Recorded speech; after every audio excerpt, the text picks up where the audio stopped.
Assalamualaikum warahmatullahi wabarakatuh. Nah, hari ini kita mulai pembelajaran baru, yaitu bab pertama membahas tentang sifat koligatif larutan. Nah, buka bukunya halaman 5. Di sana ada peta konsep di mana sifat koligatif larutan itu dari bab ini kita membahas tentang 3 subtema, yaitu kemolalan dan fraksi mol, yang terdiri atas kemolalan dan fraksi mol atau dilambangkan dengan X.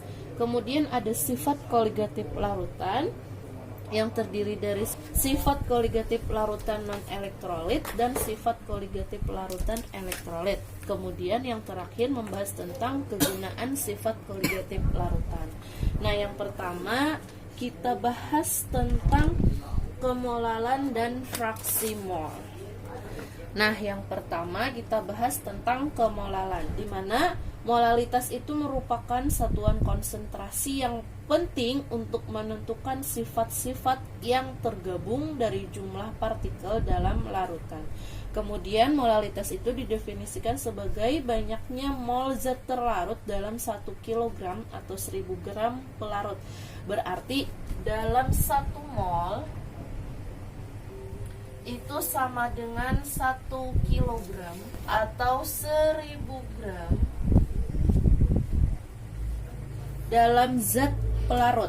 Nah, di mana rumusnya ialah, ibu tuliskan rumusnya, M sama dengan mol kilogram per 1. Ini sama dengan molalitas sama dengan mol dibagi dengan kilogram. Kalian masih ingat rumus dari mol itu apa? Rumus mol itu sama dengan massa dibagi dengan mR.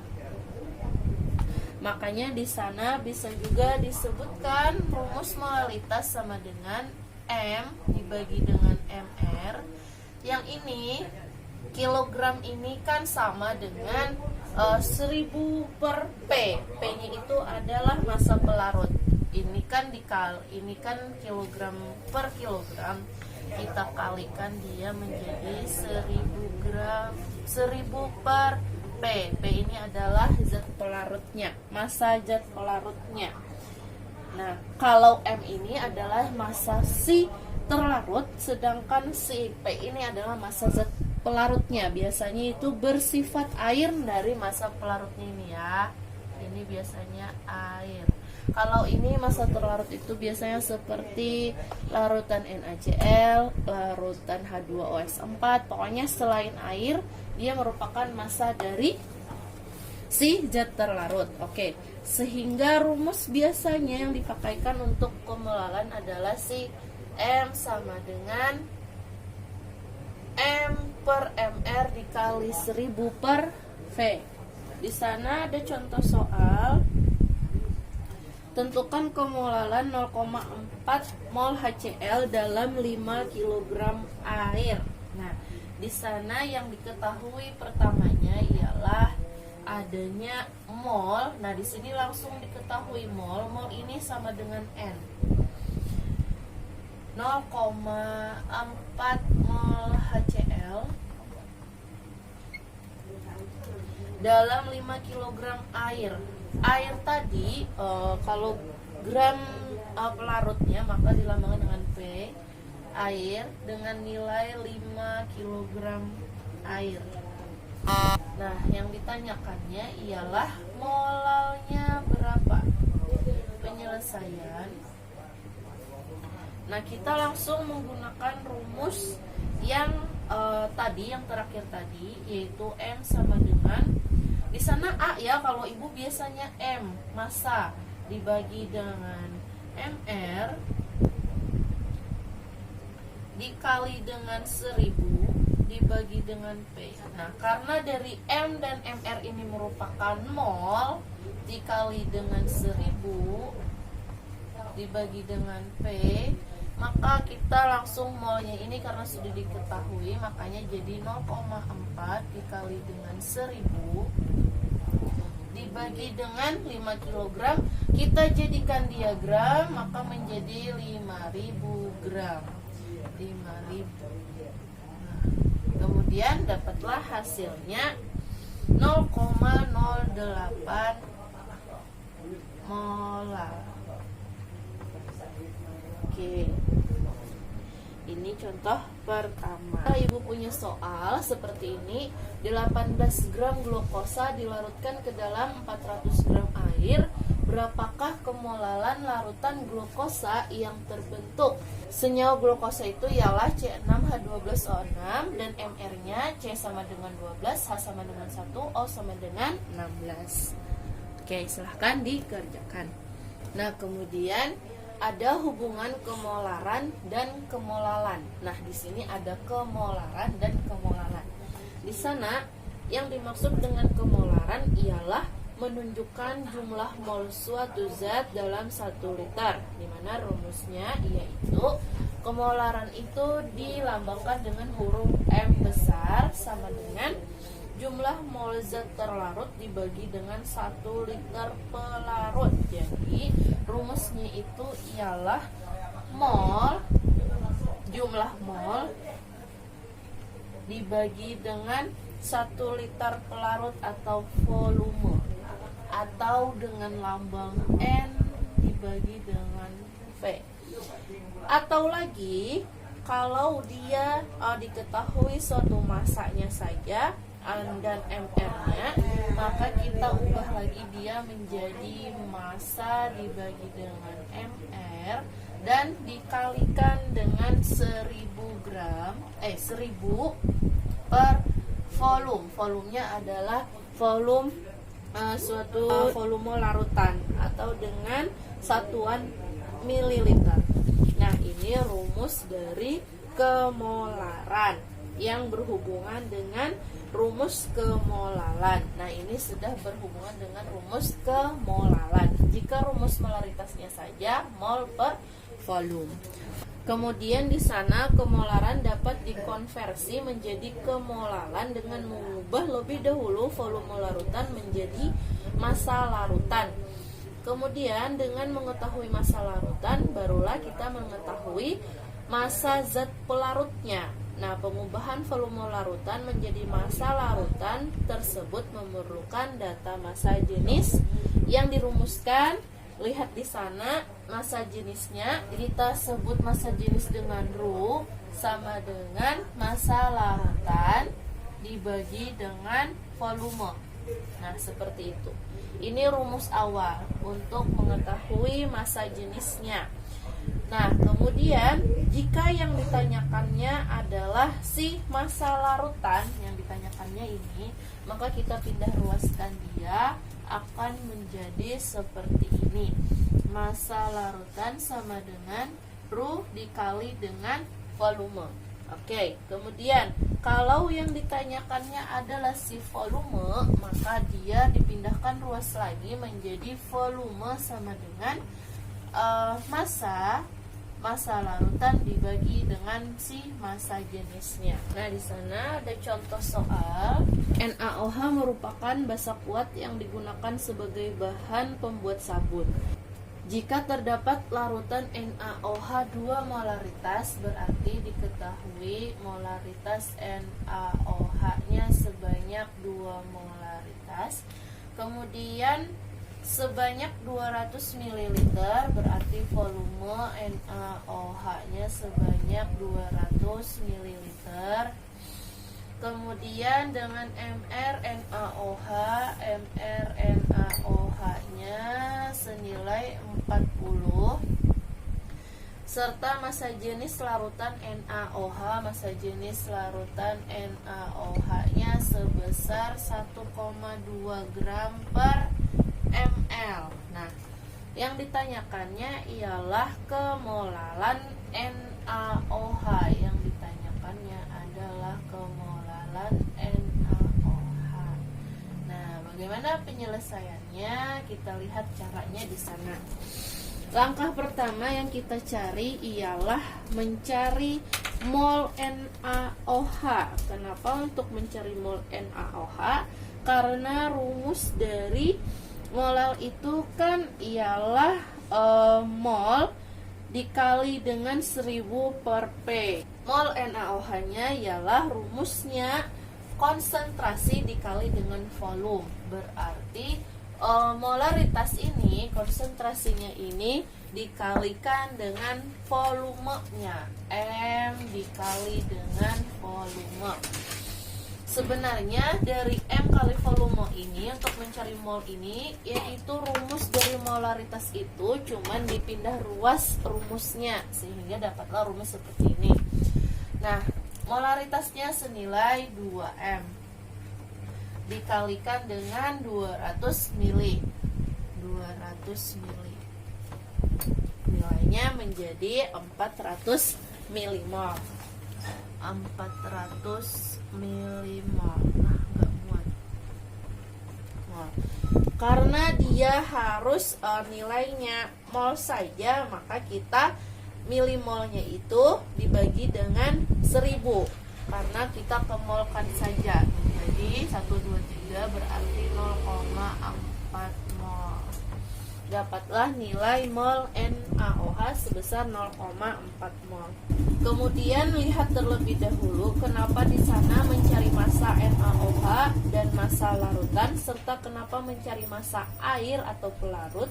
Karena pada rumus di kemolalan itu yang ditanyakannya di sana ada P. P di sana kan rumusnya atau keterangannya adalah massa pelarut. Sedangkan massa pelarut itu di sana belum diketahui. Rumus dari massa pelarut itu ialah massa pelarut sama dengan massa larutan dikurang dengan massa zat terlarut. Nah, ini untuk mencari massa pelarut yang ada pada rumus kemolalan. Kalian bisa lihat di yang B di hubungan kemolaran dengan persen massa. Di sana dijelaskan bahwa adanya rumus massa pelarut sama dengan atau massa pelarut dalam kurung massa larutan dikurang dengan massa zat terlarut. Nah, itu kita ambil untuk mencari massa pelarut yang ada di soal ini. Karena massa pelarutnya rumusnya seperti ini, maka kita mencari terlebih dahulu massa larutannya dan si massa zat terlarutnya. Kemudian yang menjadi massa larutannya ialah didapat dari massa zat terlarut. Massa zat terlarut itu ialah si larutan NaOH.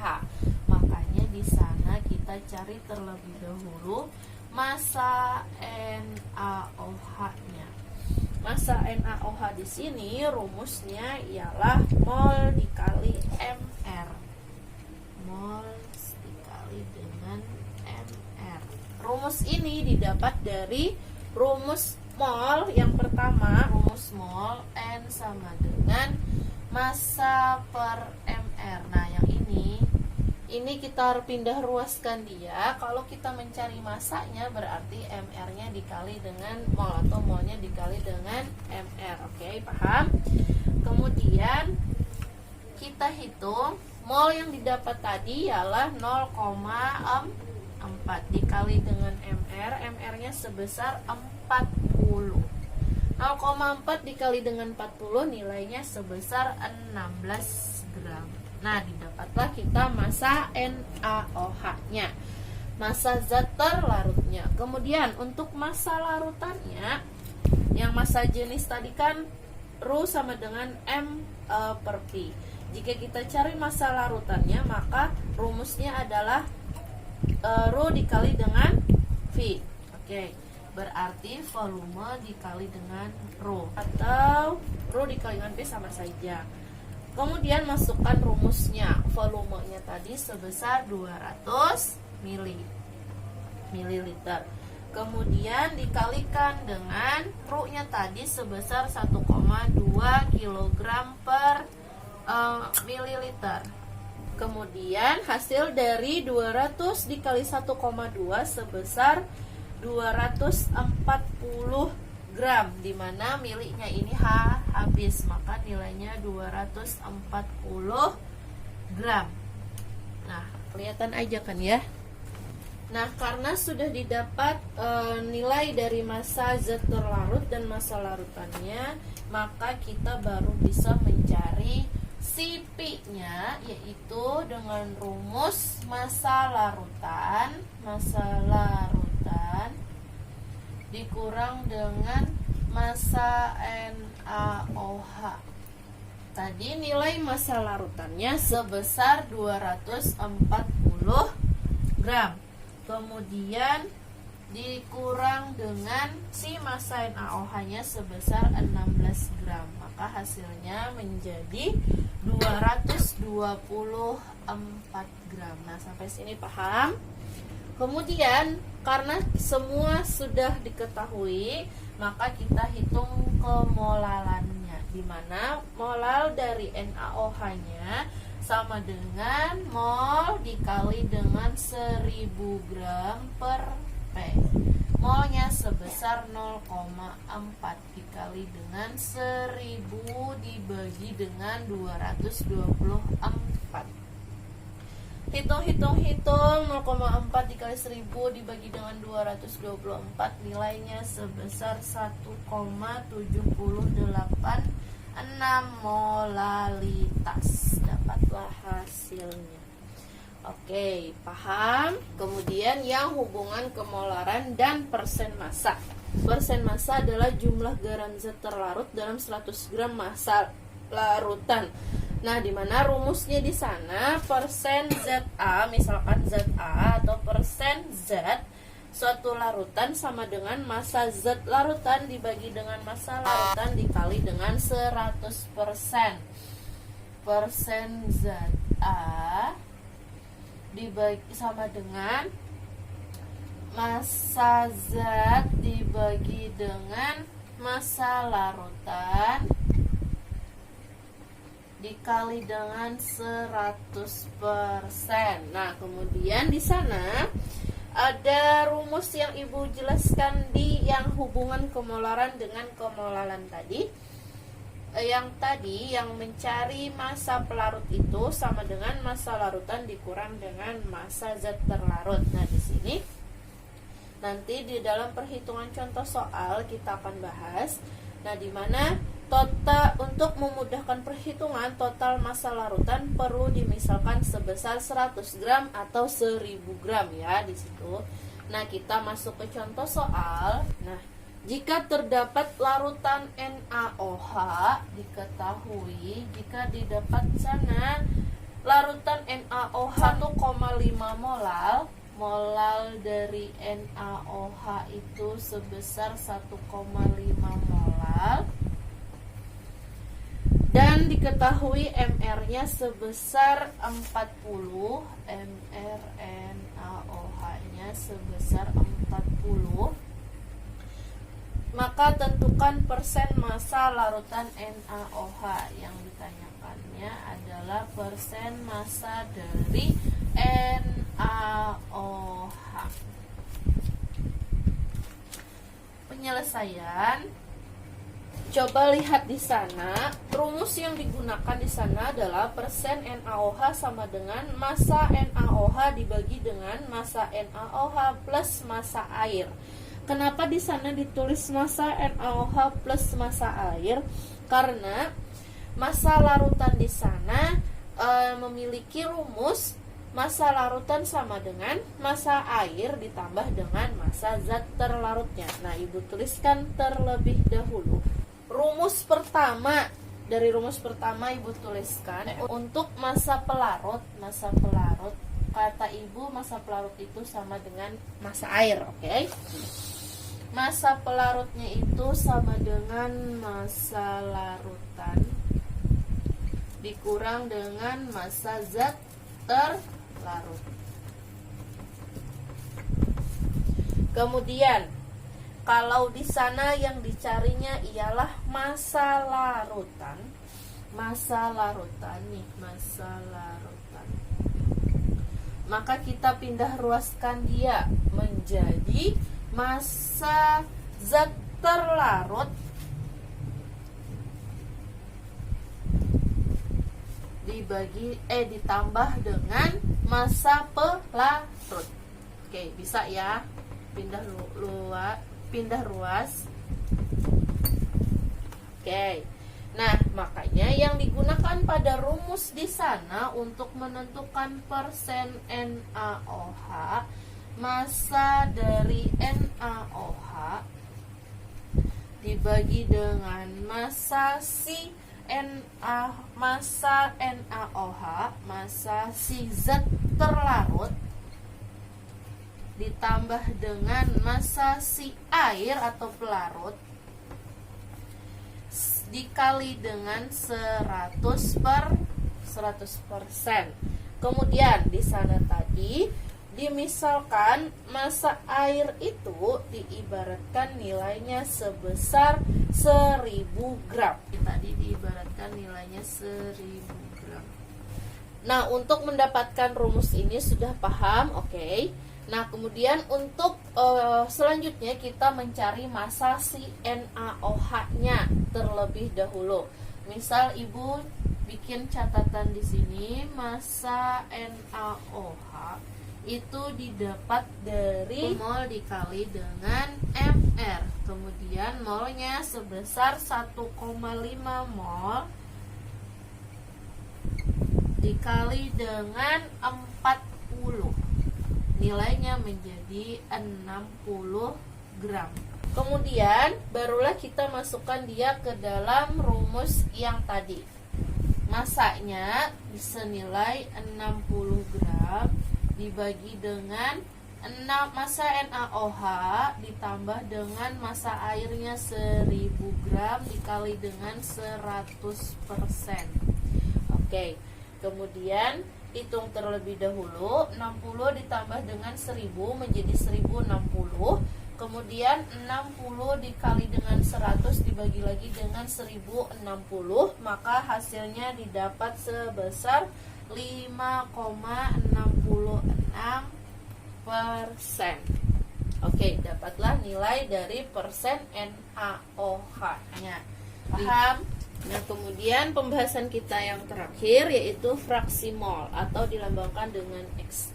Fraksi mol adalah perbandingan mol zat terlarut atau pelarut terhadap jumlah mol larutan, di mana rumusnya di sana yang pertama rumus XA sama dengan Na dibagi dengan Na plus NB, dan yang kedua XB sama dengan NB sama dibagi dengan Na plus NB. Kemudian jika nilai XA dan XB sudah diketahui, maka nilai XA ditambah dengan nilai XB pasti nilainya adalah 1. Jika nilainya tidak bernilai 1, berarti di antara nilai XA dan XB ada kesalahan. Itulah si fraksi mol, perbandingan mol zat terlarut atau pelarut terhadap mol larutan. Ada perbandingannya.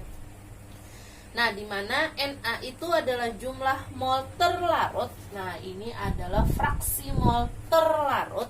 Sedangkan si XB ini atau si NB itu, kalau NB-nya adalah jumlah mol pelarut, ini jumlah mol pelarut, berarti untuk si XB-nya adalah fraksi mol pelarutnya.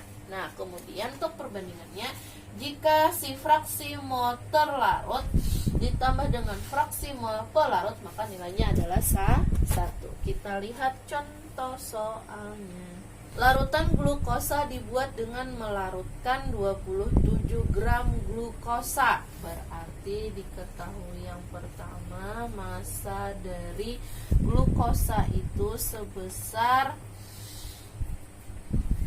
C6H12O6 sebesar 27 gram dengan MR-nya senilai 180 gram per mol. Kemudian dalam 250 gram air, gram airnya sebesar 250 gram dengan MR 18 gram per mol. Yang ditanyakannya adalah si fraksi mol glukosanya saja. Oh, berarti ini hanya satu yang ditanyakannya, tidak keduanya. Berarti yang si XA-nya saja. Penyelesaian langkah pertama, karena di sana rumusnya adalah jumlah mol. Nah, karena di sana tidak ada molnya, maka kita hitung terlebih dahulu mol glukosa dan si mol airnya, masing-masing molnya. Yang pertama untuk mol glukosa, rumusnya ialah, ingat ya, rumusnya massa per ml. Masanya sebesar 27 gram dibagi dengan 180 gram per mol. Nah, ini hilang, dapatlah nilainya sebesar 0,15 mol.